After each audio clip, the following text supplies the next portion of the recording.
A montagem é uma das etapas mais importantes em qualquer manutenção, porque é nessa hora que são realizados ajustes e apertos que vão garantir que o equipamento esteja na condição adequada de operação. E é por isso que nesse vídeo a gente vai falar sobre folgas de rolamentos, vamos ver a importância da folga, quais são as classes de folgas e como determinar a folga ideal. A folga interna é aquele pequeno espaço entre os elementos rolantes e os anéis dos rolamentos. E olha que aqui a gente está falando na ordem de micrômetros, tá? Então são pequenos mesmo, a gente está falando aqui de centésimos, milésimos de milímetros. Então basicamente a gente consegue medir essas folgas de duas formas. No sentido longitudinal do eixo, chamamos de folga axial e também no sentido perpendicular do eixo, chamamos de folga radial. Mas afinal, se essa folga é tão pequena assim, por que eu deveria me importar com ela? Bom, pode parecer que não, mas as folgas internas têm implicações diretas na operação do rolamento, impactando na vida útil, no ruído, na vibração e na geração de calor. A folga precisa existir para permitir um espaço mínimo por dois motivos. Primeiramente, para possibilitar a lubrificação. É preciso de um mínimo de espaço para o lubrificante agir como um filme fino que evita o contato direto metal-metal dos elementos rolantes com os anéis, reduzindo o atrito, o desgaste e ajuda a dissipar o calor gerado. E o segundo motivo é a dilatação térmica. Durante a operação, os componentes esquentam e dilatam, criando uma força que comprime os elementos rolantes, então a folga já deve compensar esse efeito para permitir uma operação eficiente dos rolamentos. Na prática, as folgas não podem nem ser nem muito pequenas e nem grandes demais. Imagina que durante a montagem é feito um ajuste bem apertado.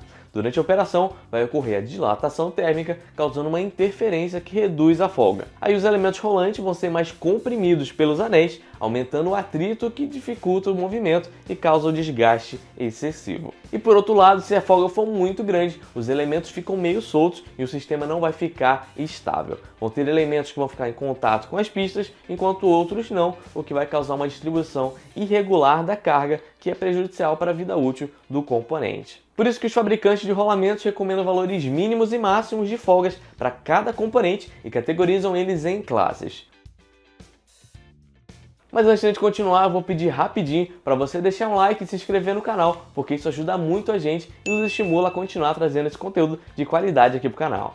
As classes de folgas radiais são divididas em 6 categorias, que vão da C1 até a C5. Sim, eu não falei errado não, são 6 mesmo, só que tem uma classe que não é numerada, que é chamada de CN, que é a classe normal, que é a classe referência.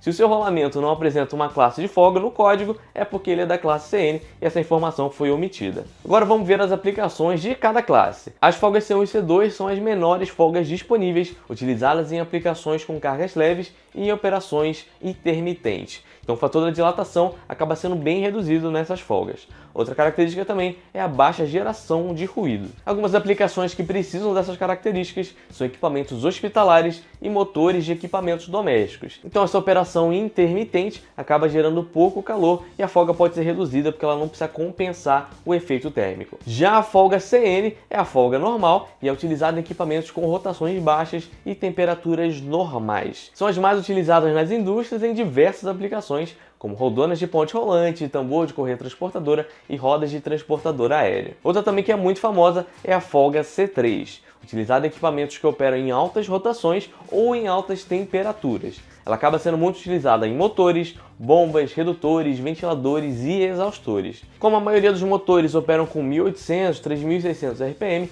na imensa maioria dos casos, essa classe é recomendada para esses equipamentos. Já a folga C4 é recomendada para equipamentos com alta rotação e sujeitos a alta vibração. E a vibração tem total relação com temperatura, porque uma parte da energia acaba sendo transformada em calor durante o movimento ali.